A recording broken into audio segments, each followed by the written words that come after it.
58 days on, the visibly calm and unbowed KMPDU officials presented themselves before court ready for any eventuality, having failed to call off the ongoing strike as earlier directed by the court. Exactly 13 minutes past 9, a tough-looking Lady Justice Helen Wasilwa is greeted by grave silence when she walks to the courtroom. Aware they had defied the directive by the court that they ought to have called off the ongoing strike, the medics, it would appear, had only one card at play. Through their advocate Edgar Wachika and Ben Chenge, they will seek a review of the earlier order, citing the attempts they have made to engage the government in talks to end the stalemate. We humbly beg that we proceed and review our application to review the orders of 12th of January 2017.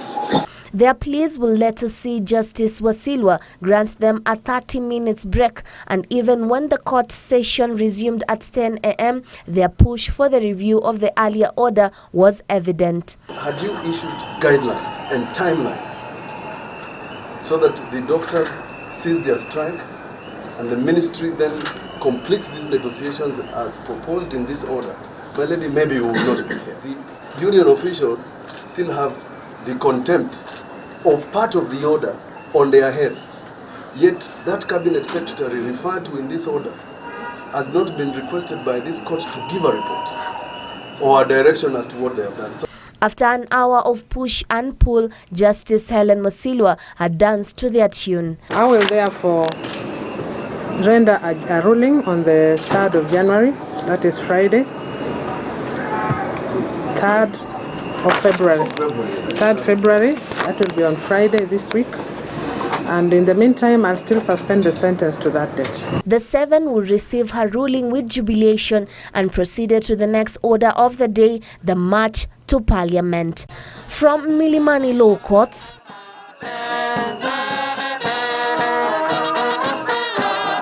to the Ministry of Health,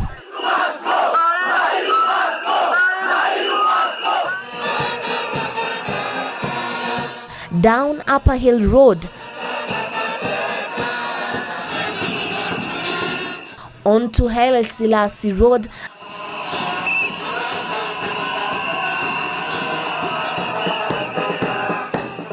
and finally towards Parliament. A determined and animated lot of medics, numbering over 1,000, marching in solidarity with their leaders to the National Assembly, where they forwarded their petition to members of National Health Committee, who later tabled it before the House. And here, members of Parliament accused the national government of failing to address the demands of the medics. But a number of the issues, Madam Speaker, that have been touched on in that petition are matters that, Madam Speaker, we are aware that are already before the industrial court. And therefore, I would seek your guidance, Madam Speaker, as to whether some of the issues that relate to those issues that are to be determined by the industrial court, whether this House wouldn't be contravening the sub judice rule. Madam Speaker, it's a shame that this Parliament can sit. We've been sitting for the last two months now. We've had special motions, special sittings, and we are discussing elections, not the lives of Kenyans. Madam Speaker, this Parliament is winding up. We need to wind up on a better note by telling Kenyans that we care for their interests. Deputy Speaker Joyce Laboso will later forward the petition to the Health and Labour Committees to resolve the stalemate. A filed petition, 3 more days to yet another ruling by the Employment and Labour Relations Court. Who exactly will intervene into the doctors' demands? Reporting from Parliament in Nairobi, I'm Juney Karisa.